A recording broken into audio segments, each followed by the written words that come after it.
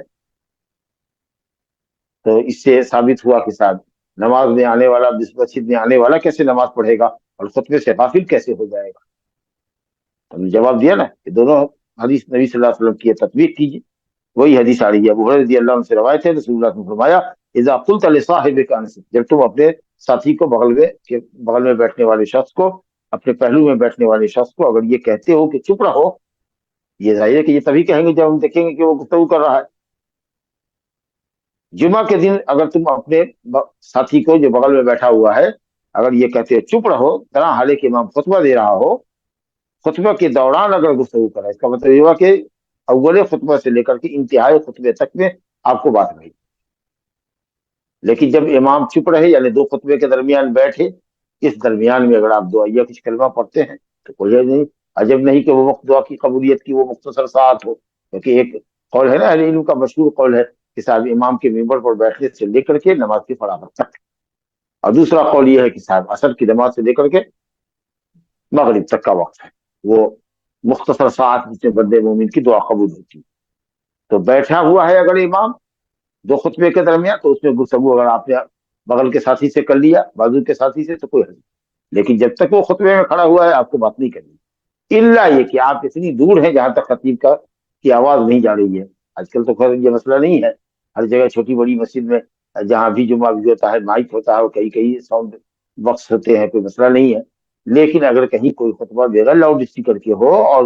جماعت لمبی ہو، صفیں لمبی ہو، دور تک پھیلی ہو، اور وہاں اگر آواز نہیں جا رہی ہے تو اہل علم نے کہا کہ اس کا چپ رہنا اور بولنا برابر ہے. لیکن وہاں بھی کوشش کرے کہ ذکر و اذکار میں اپنے جی کے اندر مشغول رہے، آپس کی گفتگو نہ کرے، بہتر ہے. لیکن اہل علم نے کہا کہ اگر وہاں تک آواز نہیں جا رہی ہے تو کوئی حرج کی بات نہیں ہے، گفتگو کر سکتا. غرض کے رسول اللہ نے فرمایا کہ اگر تم اپنے ساتھی سے کہتے چپ رہو، تم نے کہا نا کہ جو پہلے سے بیٹھا ہوا ہے وہ چپ بیٹھے، یا بات کرنے والے کو اشارے سے اگر چپ کر سکتا ہے تو کرے، منہ سے بولے نہیں، لفظ نہ نکالے چپ رہو، یہ منہ سے نہ بولے، اشارے سے منع کر سکتا ہے تو کرے. اور جو آدمی آیا ہے مسجد میں وہ دو رکعت پڑھ کے بیٹھے، کوئی تعارض نہیں ہے حدیث کا. فقط لغو تو تم نے لفظ کیا، یعنی اگر اپنے ساتھی کو بات کرنے والے کو تم نے کہا کہ چپ رہو تو تم نے لفظ کیا. لفظ کرنے کا مطلب یہ کہ ثواب نہیں ملے گا جمعہ کا، تمہاری جمعہ ہے، تمہارا جمعہ نہیں ہوگا، جمعہ میں حاضری نہیں سمجھی جائے گی. بعض روایت میں کہ ظہر سمجھا جائے گا، اور یقیناً جمعہ کے دن جمعہ ہی افضل، بلکہ جمعہ ہی متعین، دن ظہر نہیں ہے. اور یہ بھی نہیں کہ وہ ظہر کا بدل ہے، جمعہ کے دن جمعہ ہی فرض ہے. یہ الگ بات ہے کہ اگر جمعہ فوت ہو جائے تو اس کا چونکہ کوئی بدل نہیں ہے اسے، لیکن ظہر کا وقت اور جمعہ کا وقت چونکہ ایک ہے، اس لیے یہ موافقت وقتی جو ہے، ایک وقت میں دونوں نماز ادا کی جاتی ہے. اہل علم نے کہا کہ ظہر کی نماز، کیونکہ اب تو جمعہ اس کو ملنے سے رہی، کہیں ملے گی نہیں، ورنہ دوسری مسجد میں اگر جمعہ مل سکتی تو وہاں جائے، اثر سے پہلے تک اگر کہیں جمعہ قائم ہو رہی ہے تو وہاں جا کے جمعہ پڑھے. اگر نہیں ہے تو چونکہ وقت ظہر کا اور جمعہ کا ایک ہی ہے، اس لیے اس موافقت زمانی کے اعتبار سے وہ ظہر پڑے. یہ نہیں کہ شاید ظہر جمعہ کا بدل ہے، اللہ نے جمعہ کے دن جمعہ ہی فرض کیا. یا ایھا الذین آمنوا اذا نودی للصلاۃ من یوم الجمعۃ فاسعوا الی ذکر اللہ، وہ خاص نماز، اور وہاں ذکر اللہ سے مراد خطبہ اور نماز دونوں مراد. والامام یخطب فقط لغوت، بہرحال گفتگو کرنے والے کو آپ زبان سے منع نہیں کر سکتے، اشارے سے اگر منع کر سکتے ہیں تو ٹھیک، ورنہ نہیں. گویا خطبہ غور سے سننا واجب. باب کی چھٹی حدیث ابو ہریرہ رضی اللہ عنہ سے حدیث ہے، بڑی عظیم حدیث ہے، بڑی فضیلت کی حدیث ہے. رسول اللہ صلی اللہ علیہ وسلم نے فرمایا من اغتسل یوم الجمعۃ ثم راح فی الساعۃ الاولى، جس نے جمعہ کے دن غسل کیا، ثم راح فی الساعۃ الاولى، پھر ساعت اولا میں پہلی ساعت میں مسجد روانہ ہوا. گویا کہ یہ فضیلت کس کے لیے؟ جو غسل کر کے مسجد جائے، پہلی ساعت میں جائے، دوسری ساعت میں جائے، جو ثواب ہے. لیکن یہ اس کے لیے جو غسل کر کے جائے، بغیر غسل کر کے اگر جاتا ہے تو اس ثواب سے بھی محروم. اس سے بھی غسل کی اہمیت سمجھ میں آ گئی. تو جس نے جمعہ کے دن غسل کیا، جمعہ کے دن غسل کیا، طلوع فجر کے بعد اگر غسل کرتا ہے تو یہ جمعہ کا دن کا غسل سمجھا جائے گا، کیونکہ طلوع فجر کے بعد یا طلوع فجر کے ساتھ دن ہو جاتا ہے. لیکن بہتر یہ ہے کہ جب مسجد نکلنا ہو تو اس سے لگ کر کے غسل کر لے تاکہ فریشنس تازگی بدن پر رہے، خاص کی گرمی کے زمانے میں جب پسینہ زیادہ ہوتا ہے۔ اگر نکلنا ہے آپ کو 8 بجے تو ٹھیک ہے، 7:30 بجے آپ غسل کر کے 7:45 فارغ ہو کر کے 8 بجے نکل جائے، بجائے اس کے کہ آپ 4 بجے فجر کے وقت میں غسل کیجیے جمعہ کی نیت سے۔ من اغتسل یوم الجمعہ، جس نے جمعہ کے دن غسل کیا، ثم راح فی الساعۃ الثانیہ، رواح رواح رواح تو کہتے ہیں زوال کے بعد چلنے کو، لیکن یہاں مطلق جانا، کیونکہ مراد زوال کے وقت جانے کے بعد جانا نہیں بلکہ پہلی ساعت میں۔ اب یہ پہلی ساعت کون سی مراد ہے؟ بہتر ہے طلوع آفتاب کے بعد، کیونکہ طلوع فجر سے لے کر کے آفتاب کے طلوع ہونے تک کا جو وقت ہے یہ ایک نماز کا وقت ہے، فجر کا نماز کا وقت ہے، اور جب سورج نکلتا ہے تو اس وقت مکروہ وقت ہوتا ہے۔ تو اس لیے سورج جب نکل جائے اور اس کی لالی ختم ہو جائے، وہاں سے 5 ساعت کا ذکر آیا ہے، یعنی اس وقت سے لے کر کے امام کے ممبر پر چڑھنے کے وقت تک کو آپ کیلکولیٹ کیجئے کہ کتنا وقت۔ مثال کے طور پر اگر 5 بجے سورج طلوع ہوتا ہے اور خطیب خطبے پر چڑھا ہے 12:15 پر، 12:15 پر پڑھا ہے چڑھا ہے، یا 12:30 پر چڑھا ہے مثال کے طور پر، اب یہ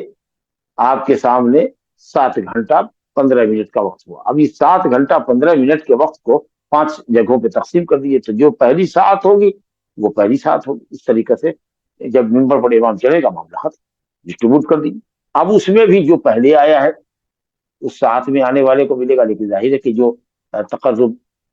کرے گا یا جو تقدم کرے گا، جلدی کرے گا آنے میں، اس کی فضیلت اس کے حساب سے ہوگی۔ تو فرمایا گیا کہ جو پہلی ساعت میں آئے غسل کرنے کے بعد، تو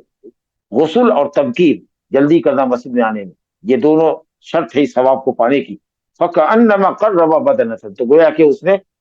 تقرب اللہ کے لیے ایک اونٹ قربان کیا، یا ایک اونٹ کا صدقہ کیا، یا اس شخص کا ثواب پایا جو اللہ تعالیٰ کی رضا و خوشنودی کے لیے اونٹ کی قربانی کرتا ہے یا اونٹ کی حج کرتا ہے، حجی کے طور پر پیش کرتا ہے، حجی مینا کے اہدا کا بھی لفظ ہے، وَكَأَنَّمَا أَهْدَى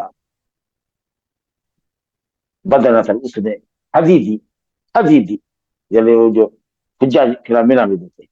یا قرب قربانی کی، یا تقرب الی اللہ، اللہ کے پاس نزدیک سے اس نے قربت حاصل کی ایک اونٹ صدقہ کر کے۔ بہرحال جو بھی مانا سب مانا ایک ہی ہے۔ تو ایک اونٹ اللہ کے راستے میں صدقہ کرنے کا یا ایک اونٹ قربان کرنے والے کا جو ثواب ہوگا اللہ رب العالمین اس شخص کو دیتا ہے جو غسل کر کے پہلی ساعت میں مسجد آتا ہے نماز جمعہ کی۔ ومن راح فی الساعۃ الثانیہ، اور جو دوسری ساعت میں آتا ہے، فکأنما قرب بقرۃ، تو گویا کہ اس نے گائے تقرب اللہ کے لیے صدقہ کی۔ ومن راح فی الساعۃ الثالثہ، تیسری ساعت میں آتا ہے، اس نے گویا سنگوں والا میڈھا کبشک میڈھا خروف اقرن، جو سنگوں والا ہو، سنگ خوبصورتی ہوتی ہے جانور کی، مقصود ذات تو نہیں ہے کہ خوبصورتی ہے، سنگوں والا ہوتا ہے۔ اس کا معلوم یہ ہوا، اس کا مطلب یہ ہوا کہ بکرا بکری کے مقابلے میں میڈھا بھیڑ قربان کرنا افضل ہے۔ بہرحال اس نے سنگوں والا میڈھا اللہ کے راستے میں صدقہ کیا۔ ومن راح فی الساعۃ الرابعہ، اور جو چوتھی ساعت میں گیا، فکأنما قرب دجاجۃ، اس نے مرغی اللہ کے راستے میں خیرات کی۔ ومن راح فی الساعۃ الخامسہ،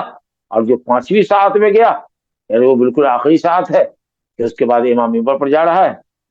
فکأنما قرب بیضۃ، تو گویا کہ اس نے ایک بیضہ، ایک انڈا، ایک ایگ اس نے اللہ کے راستے میں صدقہ کیا، درجہ بدرجہ ثواب۔ اور اس کے بعد جب امام ممبر پہ چڑھ گیا، اذان ہو گئی، تو اب یہ جو آنے کا ثواب تھا وہ ثواب ختم، اور وہ رجسٹر حاضری کا بند ہے۔ اب آپ کی جمعہ میں حاضری ہوگی، جمعہ کی نماز کا ثواب ملے گا، تمام شرطوں کا لحاظ کرے، خاموشی کے ساتھ 2 رکعت نماز پڑھے، خاموشی کے ساتھ خطبہ سنے، لوگوں کی گردن ہلاگے نہیں، جہاں جگہ ملے وہاں بیٹھ جائے 2 رکعت نماز کے بعد، اور اس کے بعد نماز پڑھے ہو جائے، تو انشاءاللہ تعالیٰ آپ کو جمعہ کا تو ثواب ملے گا۔ لیکن یہ اسپیشل ثواب جو ہے مسجد آنے والے کے لیے، جو عام دنوں میں عام نمازوں میں نہیں ہوتا، یہ دیکھیے جمعہ کی خصوصیت یہ ہے کہ اس دن جو جتنا پہلے آتا ہے، جو پہلی ساعت میں آتا ہے، جو دوسری ساعت میں آتا ہے، آپ نے تفصیل سنی کہ اونٹ سے لے کر کے انڈا اللہ کے راستے میں خیرات کرنے تک کا ثواب ملتا ہے۔ تو اس لیے جمعہ کے دن آدمی کو چاہیے کہ تبکیر کرے، جلدی کرے، تحیۃ المسجد بھی پڑھے، اور جو جتنی رکعتیں اللہ نے اس کے مقدر کی ہے دو دو رکعت پر سلام پھرتا ہوا جائے، کوئی تحدید نہیں ہے۔ جمعہ سے پہلے کوئی سنت نہیں ہے، البتہ جمعہ کے بعد نبی صلی اللہ علیہ وسلم سے 4 بھی ثابت ہے، 2 بھی ثابت ہے، بلکہ قولی حدیث ہے کہ جمعہ کے بعد جمعے کا کوئی جمعہ کے بعد اگر سنت پڑھتا ہے تو 4 رکعت پڑھے، اور گھر آپ تشریف لے گئے تو 2 رکعت پڑھا۔ تو یہ کہنا کہ گھر میں 2 اور 4 رکعت مسجد میں، یہ تفریق صحیح نہیں۔ نبی صلی اللہ علیہ وسلم نے 4 اور 2 پڑھا، 4 قولی حدیث ہے، 2 فعلی حدیث ہے، تو یا تو 6 پڑھیے، یعنی 4 پڑھیے، یا پھر 2 پڑھیے، گویا کم سے کم 2، زیادہ سے زیادہ 6 رکعت نبی صلی سے ثابت۔ تو جمعہ کے بعد کی سنت تو ہے ثابت، لیکن جمعہ سے پہلے کوئی سنت راتبہ موقدہ نہیں ہے، اس لیے وقت کے حساب سے آدمی جتنی رکعتیں چاہے پڑھے، یہاں تک کہ امام جب ممبر پر چڑھے تو نماز کا سلسلہ بند کرے اور اب وہ کون سے خطبہ چلے۔ لا الہ الا اللہ۔ اس کے بعد ایک روایت اس باب کے اندر اور ہے، 2 حدیث، سلمہ بن اکوع رضی اللہ عنہ کی حدیث ہے، یہ اوقات، یہ وقت کے تعلق سے کہ جمعہ کا وقت کیا ہے، جمعہ کا وقت کیا ہے۔ تو جمعہ کا وقت تمام امت کے علماء کے نزدیک، تمام امت کے علماء کے نزدیک جمعہ کا وقت ہے زوال آفتاب کے بعد۔ فقہا میں صرف امام احمد رحمۃ اللہ علیہ کہتے ہیں کہ نماز جمعہ کا وقت عید کا وقت ہے، یعنی اگر آفتاب ایک نیزہ بلند ہو گیا ہے، ایک لاٹھی چھوٹی لاٹھی کے برابر بلند ہو گیا تو جمعہ کا وقت ہو جاتا ہے، عید کا وقت۔ اس سلسلے میں جو آثار انہوں نے پیش کیے ہیں، سہل بن سعد رضی اللہ عنہ کہتے ہیں کہ ہم لوگ غدا اور قیلولہ کرتے تھے جمعہ کے بعد، اور کہتے ہیں کہ غدا کہتے ہیں زوال سے پہلے کے کھانا، تو اس کا مطلب یہ کہ جب پہلے کھانے کو غدا کہتے ہیں اور یہ غدا ہوتا تھا نماز جمعہ کے بعد، تو آپ سمجھ سکتے ہیں کہ کتنا پہلے آپ خطبہ دیتے تھے، نماز پڑھ لیتے تھے، کہ یہ لوگ کھا کے قیلولہ کرتے تھے غدا سے پہلے۔ ارے کہیے کہ غدا ٹھیک ہے قبل الجمعہ کہتے، لیکن یہ کیا ممکن نہیں ہے کہ جمعہ کے دن، جمعہ میں جلدی مطلوب ہے مسجد پہنچنے کی، اس کے لیے اسپیشل ثواب ہے، صحابہ کرام یا ان کی اکثریت جمعہ کے دن اپنی غدا کو زوال کے بعد، خطبے کے بعد، نماز کے بعد کے لیے مؤخر کر دیتی تھی کہ شاید جلدی پہلے پہنچے، اور نماز سے فارغ ہونے کے بعد تک قیلولہ، غدا اور قیلولہ کا مسئلہ ہو سکتا ہے، بس واضح بات ہے۔ اسی طریقے سے حضرت جابر بن عبداللہ کی روایت پیش کرتے ہیں کہ ہم لوگ نماز کے بعد آتے گھر، اس کے بعد اپنے اونٹوں کو اس کے چراگاہ سے لاتے، اور تب تاکہ کسی نے پوچھا کہ یہ کون سا وقت رہا ہوگا، کہا کہ سورج ڈھل جاتا تھا، یا یہ وقت وہ ہوتا تھا جب سورج ڈھلتا۔ اس کا مطلب یہ کہ نماز خطبہ پہلے ہوتا تھا، تب گھر لوٹتے، پھر چراگاہ میں جاتے، پھر وہاں سے اونٹوں کو ہکا کر لاتے، یا پانی کی گھاٹ سے پانی پلا کے لاتے، اور وہ وقت سورج کے ڈھلنے کا وقت ہوتا تھا۔ اس سب کو شدت تبکیر پر محمول کر لیجیے کہ نماز جمعہ بہت جلدی ہوتی تھی، جیسے ہی سورج ڈھلا نبی صلی اللہ علیہ وسلم خطبے پر جاتے تھے، خطبہ مختصر ہوتا تھا آپ کا، ہماری طریقہ سے آدھے گھنٹے کا، 40 منٹ کا، 45 منٹ کا خطبہ نہیں ہوتا تھا، اور 2 رکعت نماز ہوتی، جس میں سورہ اعلیٰ، سورہ غاشیہ پڑھتے، سورہ جمعہ، سورہ منافقون پڑھتے، تو اتنی جلدی وہ جمعہ کی نماز ختم ہو جاتی تھی۔ میرا خیال ہے کہ آپ سمجھ لیجیے کہ اندازے کے مطابق 15-20 منٹ، کہ لوگ اگر مسجد سے نکلتے تو کہتے، کچھ لوگ کہتے کہ سورج ڈھل گیا ہے، اور کچھ کہتے کہ نہیں ابھی ڈھلا نہیں۔ تو یہ سب مقصود، اس سب کا مطلب یہ کہ نماز جمعہ میں جلدی کرتے، عام